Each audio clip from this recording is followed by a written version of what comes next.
cielos, Señor. Desciende tu gloria hoy aquí. Enciende tu fuego en mi interior.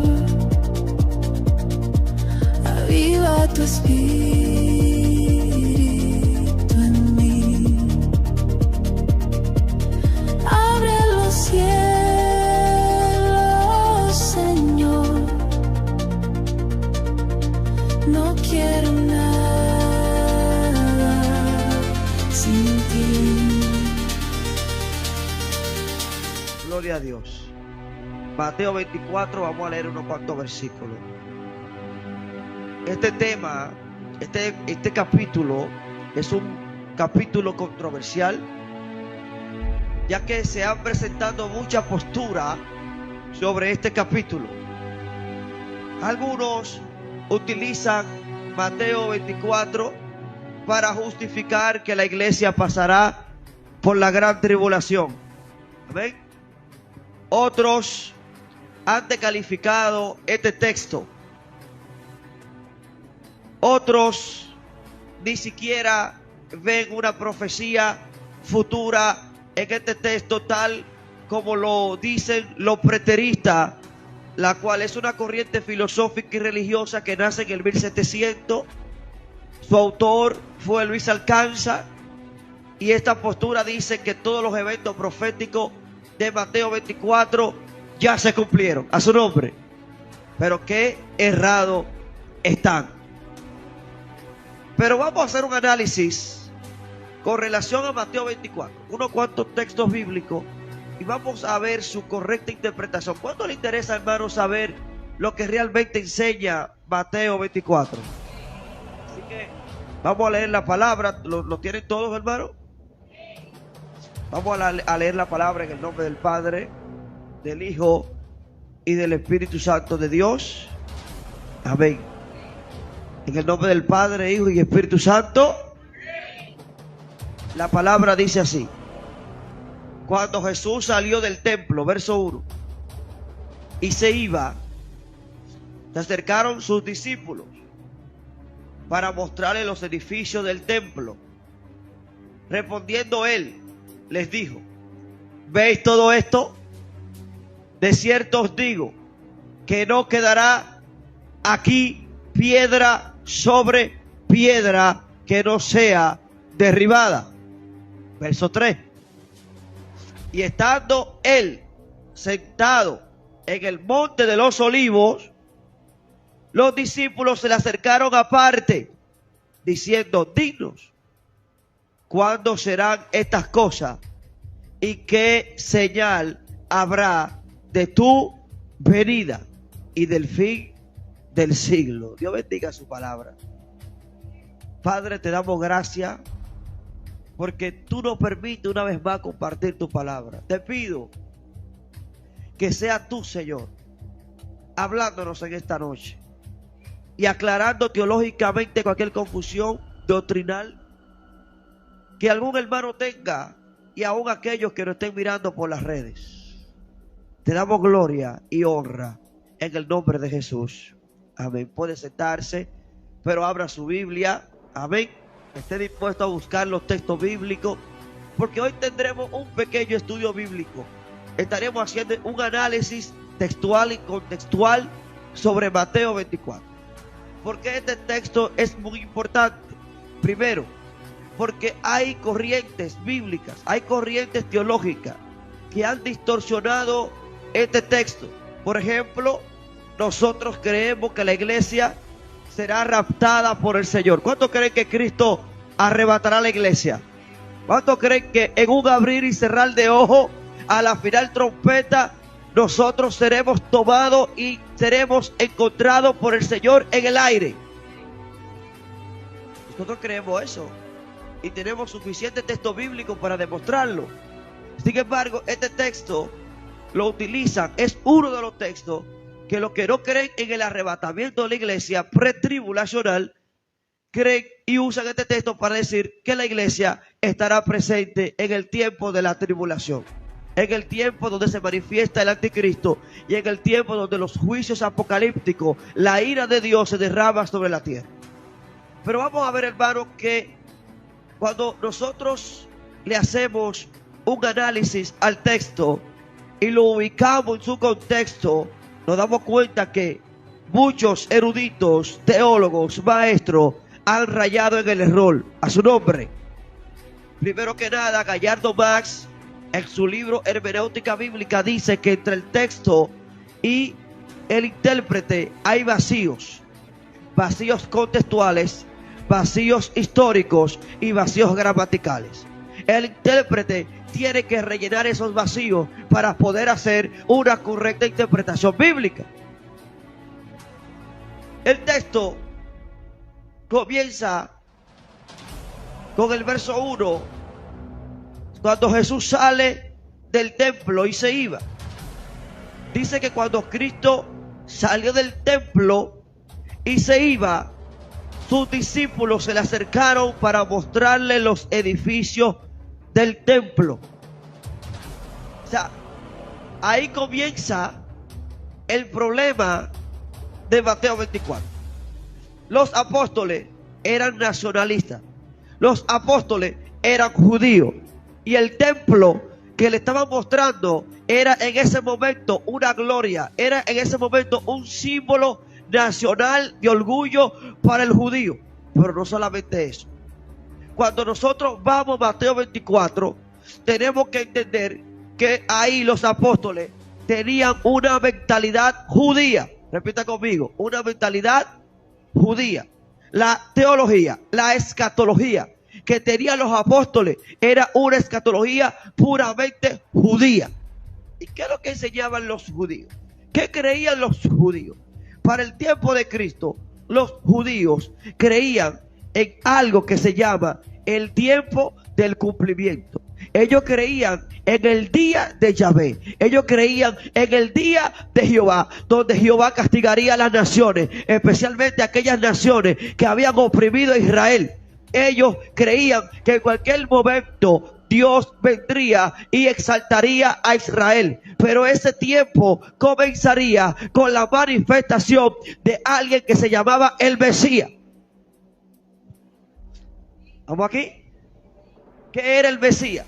El Mesías para los judíos era un concepto, una realidad que se había fomentado en el año 605, cuando los judíos caen cautivos por los babilónicos.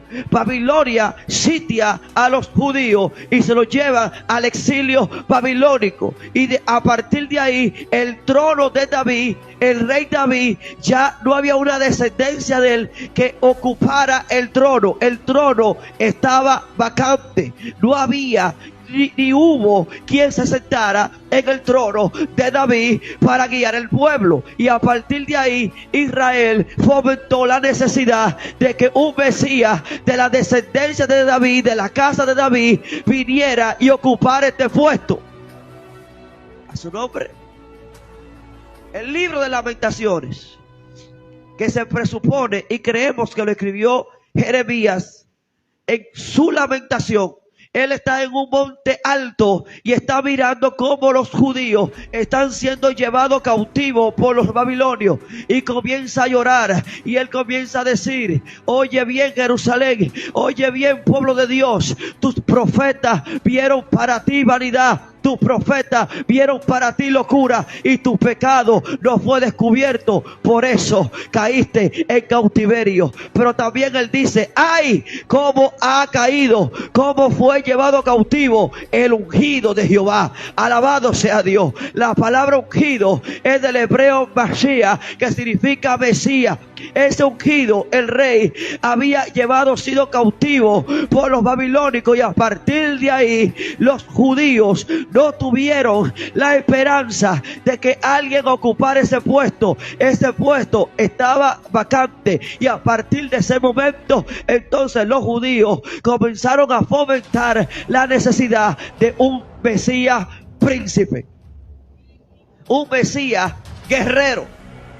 Hay un documento apócrifo que se llama Los Salmos de Salomón. En sus páginas 70 y 80 describen lo que los judíos esperaban. ¿Qué es lo que los judíos esperaban? Los judíos esperaban un guerrero.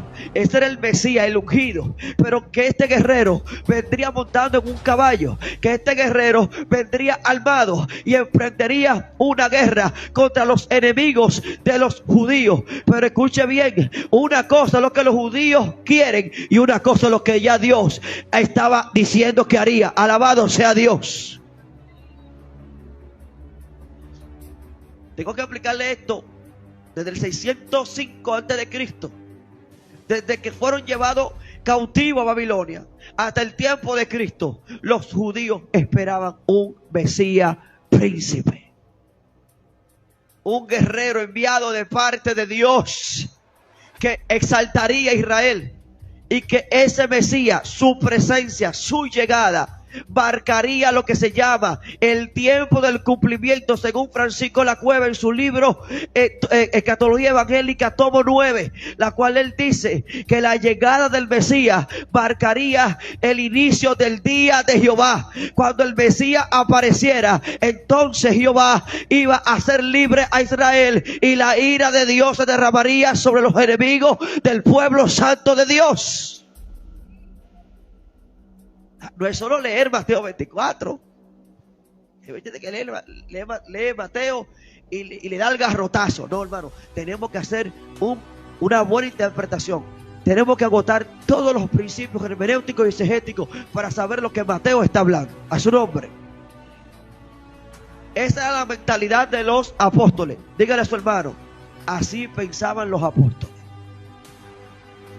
¿Qué estaban esperando los apóstoles? Un Mesías guerrero.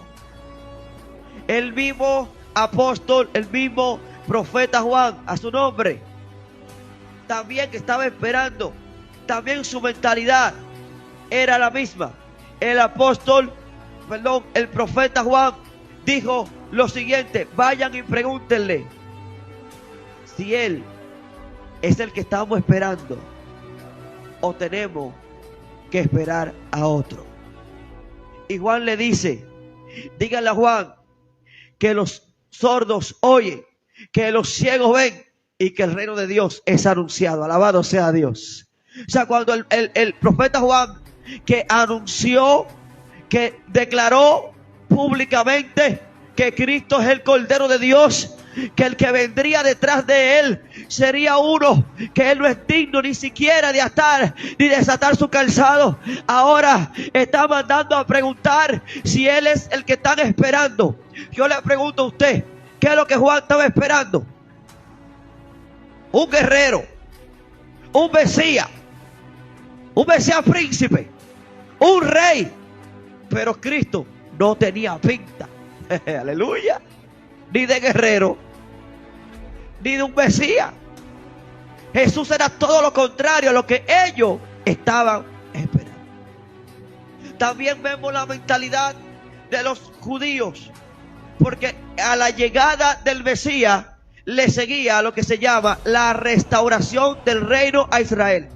Vaya conmigo al libro de Hechos capítulo 1, verso 11, para que ustedes vean que lo primero que le preguntan a Cristo cuando Cristo resucita es una pregunta que está influenciada por una mentalidad de una escatología judía con relación al reino.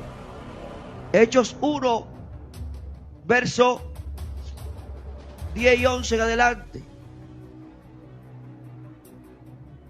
Perdón, verso 6. Dice de la siguiente manera: entonces los que se habían reunido le preguntaron a Cristo. Cristo resucita, Cristo se le aparece, dice la palabra, gloria a Dios, que a quienes también después de haber padecido se presentó vivo con muchas pruebas indudables, o mejor dicho, indubitables, apareciéndoles durante 40 días y hablándoles acerca del reino de Dios. Y estando juntos, les mandó que no se fuesen de Jerusalén, sino que esperasen la promesa del Padre, la cual les dijo: oíste de mí, porque Juan ciertamente bautizó con agua, mas vosotros seréis bautizados con Espíritu Santo y dentro de no muchos días. Entonces los discípulos, los que se habían reunido, le preguntaron diciendo: ¿restaurarás el reino de Israel en este tiempo? ¿Qué están preguntando los apóstoles? Están preguntando: tú eres el Mesías, ahora el reino, ¿para cuándo? ¿Cuándo es que comienza la guerra? ¿Cuándo es que tú vas a instaurar el reino de Israel? ¿Cuándo es que tú vas a echar fuera a los romanos? ¿Cuándo es que tú vas a quitar la vergüenza de tu pueblo? Alabado sea Dios. Eso era lo que ellos estaban esperando. Bajo esta mentalidad, bajo este pensamiento, es que Cristo está hablando en Mateo 24. Y bajo este pensamiento es que los apóstoles le preguntan a Cristo en Mateo 24: dinos, escuche bien, hermano, ¿qué señal habrá de tu venida? ¿Y cuándo ocurrirán estas cosas? Número 1, Mateo 24 no se puede entender si no se lee el verso 37 del capítulo 23. Mateo 23, verso 38. Y vamos a leer del 37. Porque lo que declara Cristo es una noticia que no tiene nada que ver con lo que ellos esperaban. Escucha bien, hermano, esto es importante. Dice el 37: Jerusalén, Jerusalén, que matas a los profetas y apedreas a los que te son enviados. ¿Cuántas veces quise juntar a tus hijos como la gallina junta sus polluelos debajo de las alas, y no quisiste? He aquí, vuestra casa os es dejada desierta. He aquí, vuestra casa os es dejada desierta. Esta palabra se le quedó grabada a los apóstoles, a los judíos. ¿Por qué? Porque ellos tenían lo que se llama la esperanza mesiánica. Pero Cristo está profetizando no una restauración. Jesús no está profetizando una victoria, sino una desgracia. Cristo se para en Jerusalén y en vez de entrar para pelear, en vez de entrar para dar esperanza, para decir: yo soy el Mesías, yo lo voy a levantar, yo voy a pelear por ustedes, Él está diciendo: oye, Jerusalén, tú que apedreas a los profetas, en esta hora te digo que tu casa será dejada desierta. En pocas palabras está diciendo: Jerusalén entrará nuevamente en un estado de esclavitud, de pobreza, de disertación, de persecución. Y esto fue una noticia bien triste. Y esto se le quedó a los apóstoles en la mente. ¿Cuánto alaban a Dios en esta noche? Jesús dice esto. Y cuando dice esto, dice que los apóstoles, mire cómo el asunto, se le acercan a Cristo. Esto dice el texto: se le acercaron a Cristo para mostrarle el templo. Jesús le está hablando de un problema, de que ellos van a ser dispersados, van a ser perseguidos, y ellos llevan a Jesús como un turista. Mira el templo, alábale si puede. Pero ¿en qué sentido le montaron el templo? En un sentido mesiánico.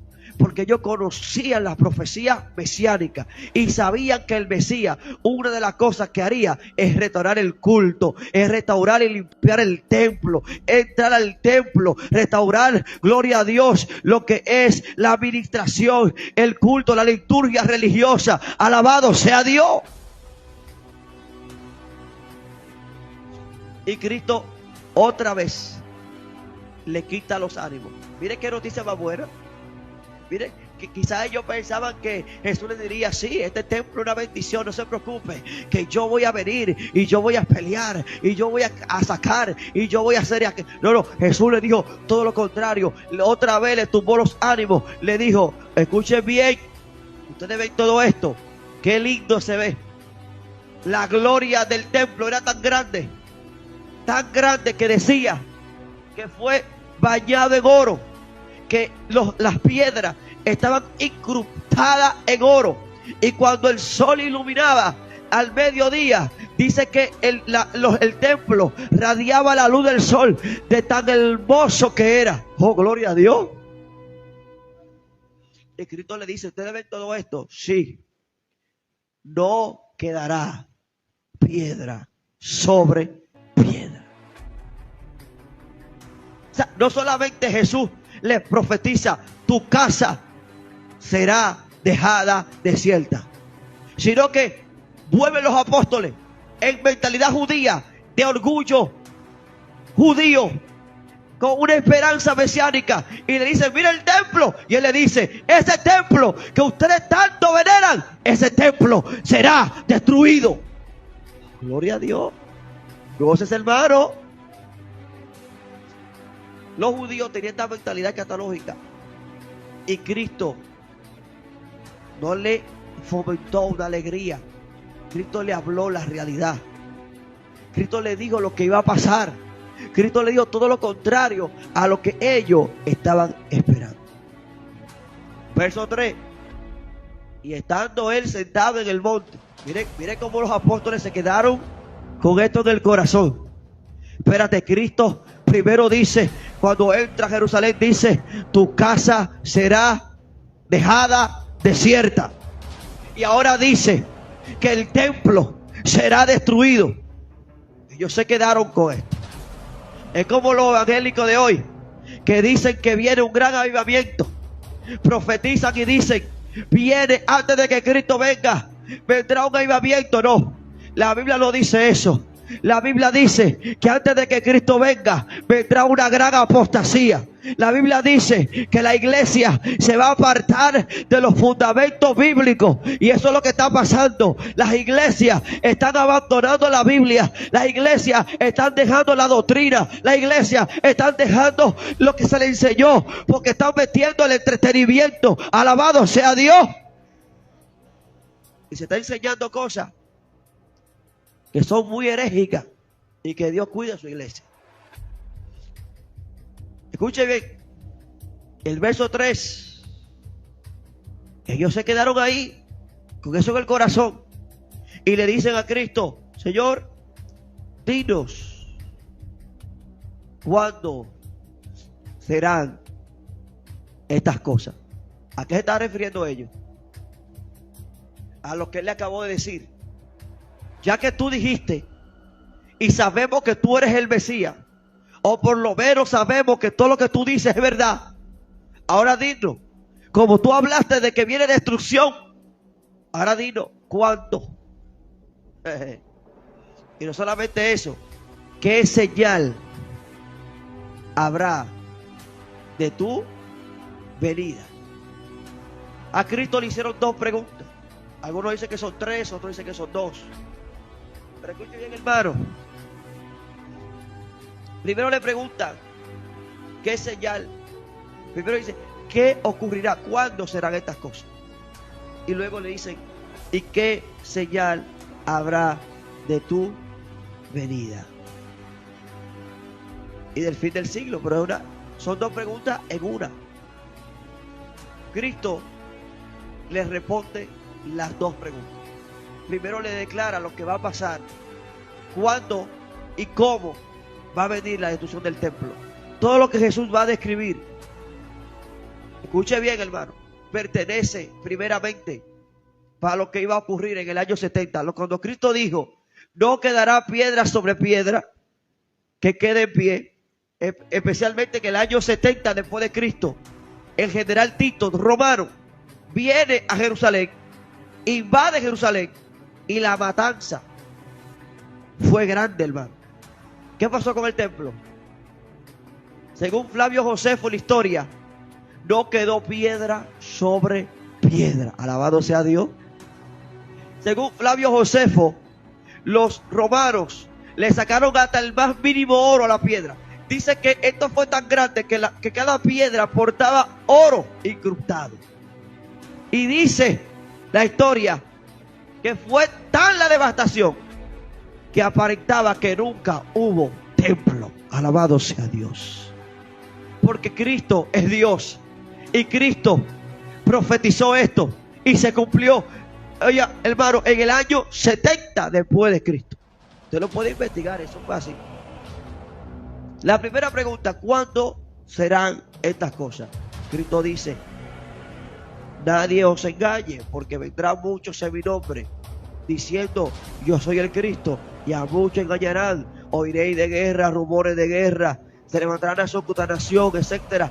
Dice que habrá pestilencia, dice que habrá hambre, a su nombre sea la gloria. Ahora, estas señales pertenecen primeramente al cumplimiento de lo que Cristo dijo, a la destrucción del templo. En el año 66, antes, 4 o 5 años del 70, pasaron todas las cosas que Cristo dijo. ¿Cuántos saben eso, hermano?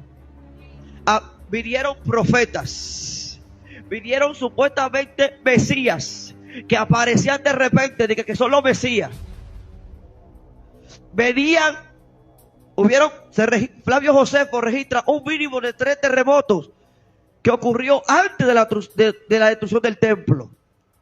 O sea, hubo pestilencia.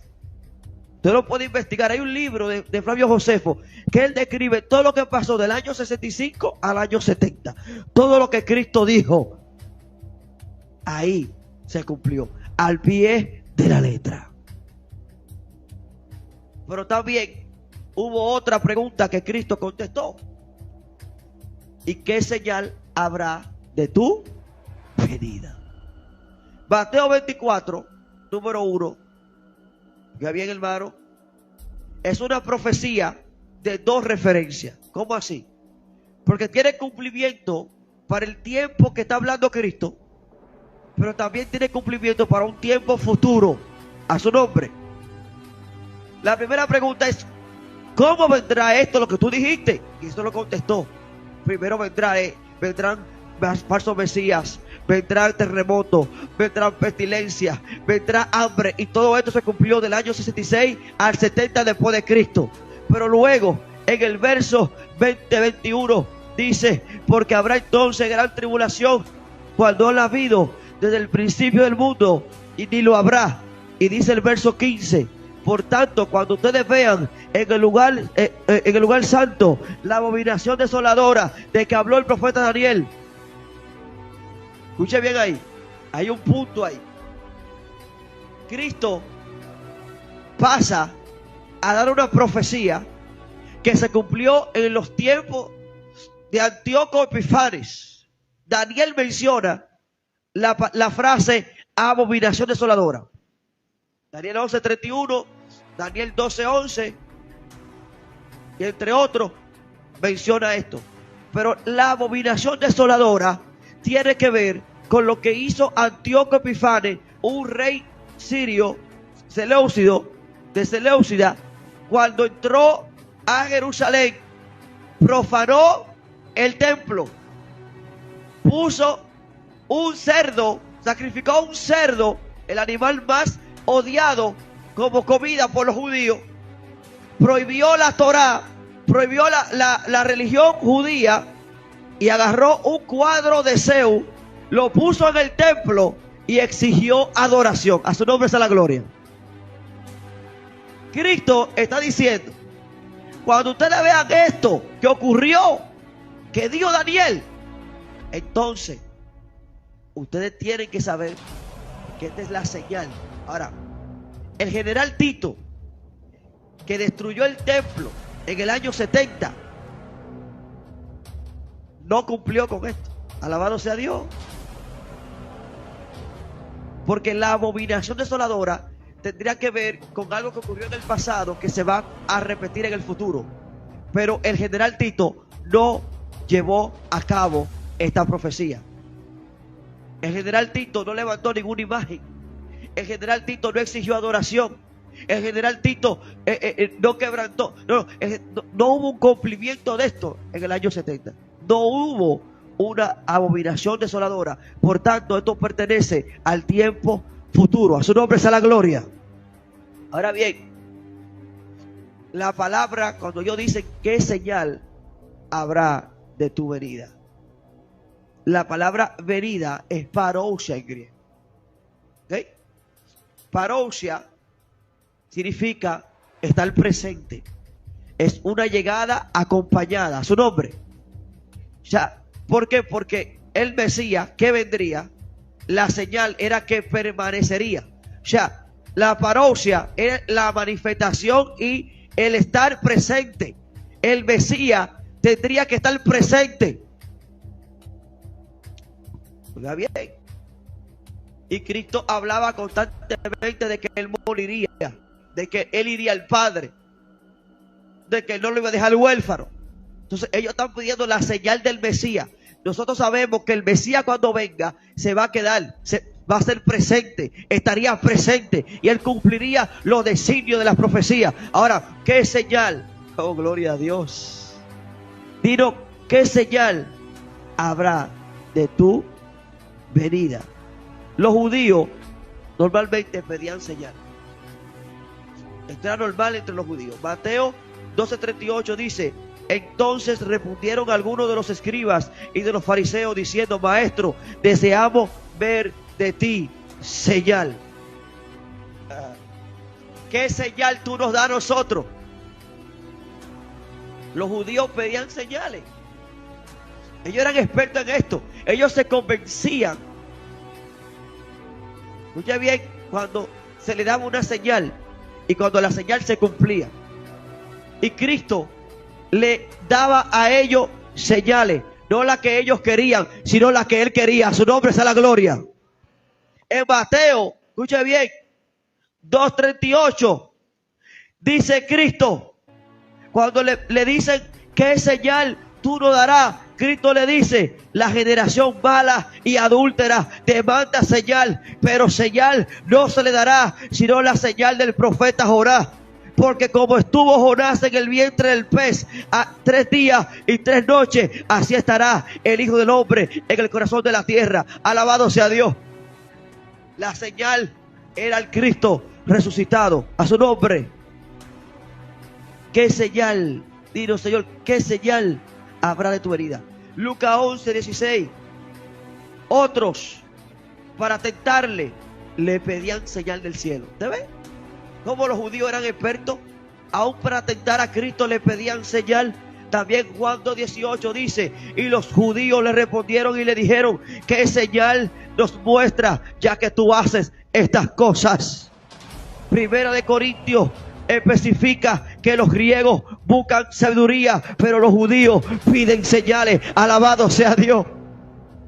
O sea, cuando los judíos le dicen a Cristo, los apóstoles: dinos qué señal habrá de tu venida, ellos están pensando como judíos. Nosotros necesitamos saber cómo tú nos certificas que tú eres el Mesías. ¿Cómo vamos a saber que tú eres el Mesías? ¿Cómo vamos a saber que tú eres el que se dice las profecías que tú vienes? Entonces Cristo les alarga la espera. Cristo le deja saber a ellos y le dice: escuchen bien, ustedes le han enseñado que el Mesías va a venir como un guerrero, que el Mesías va a venir como un rey, que iba a pelear con los romanos, que iba a pelear con fundanos. Pero yo les voy a decir cuál es la señal de que ustedes van a estar seguros de que yo soy el Mesías. Alabado sea Dios en esta noche.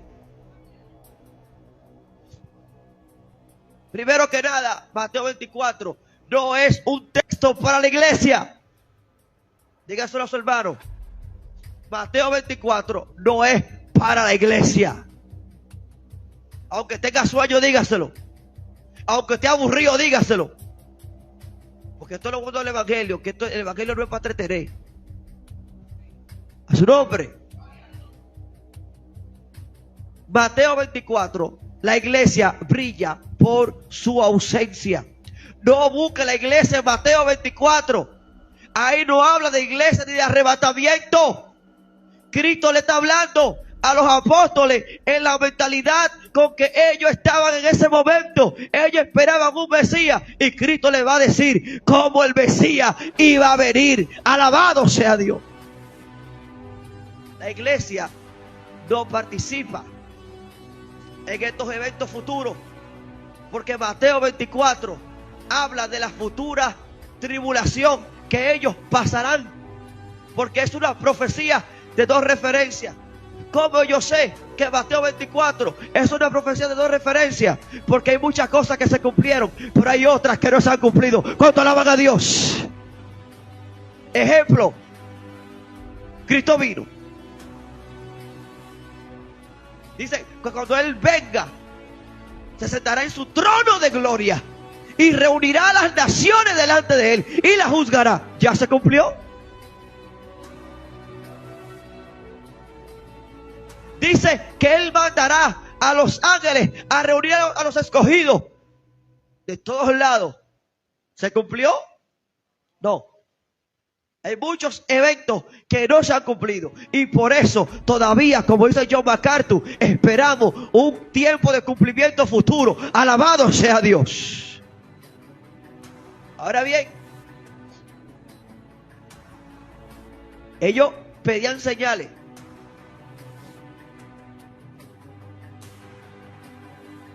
Como yo les mencioné aquí, en los textos, los judíos eran expertos pidiendo señales. Ahora, Jesús le va a dar una señal. Gloria a Dios. Ponga atención, porque aquí se va a poner fuerte la cosa. Primero, Cristo refuerza la idea de que el Mesías iba a aparecer. O sea, Él es el Mesías. Cristo afirmó ser el Mesías. Pero Cristo no apareció en ese momento para cumplir los caprichos de los judíos. A partir del 600 antes de Cristo, los judíos esperaban un Mesías príncipe. Pero escuche bien, hermano, dicen los expertos que había dos retratos del Mesías. Vemos en la Biblia a un Mesías guerrero. Gloria a Dios. Dice la palabra en Daniel capítulo 2, versos 44 en adelante, de un reino, de un hijo de hombre, capítulo 7, que vendría y que se le entregaba el reino. Pero también vemos en Isaías 53, donde vemos a un Mesías, pero este Mesías, en vez de ser guerrero, de ser un Mesías poderoso, vemos a un Mesías sufriente.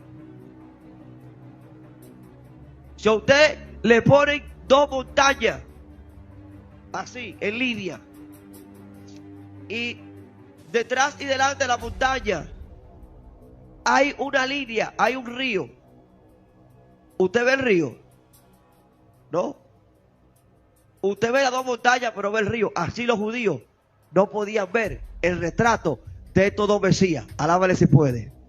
Por un lado, la profecía decían y hablaban de un rey. El libro de Salmos, gloria a Dios, es experto en esto. El libro de Salmos, gloria a Dios. Y lo podemos leer capítulo 2. En sus primeros versículos, especialmente, escuche hermano, el versículo que está del 6 y 7, dice de la siguiente manera, gloria a Dios, dice, pero yo he puesto mi rey sobre Sión, mi santo monte.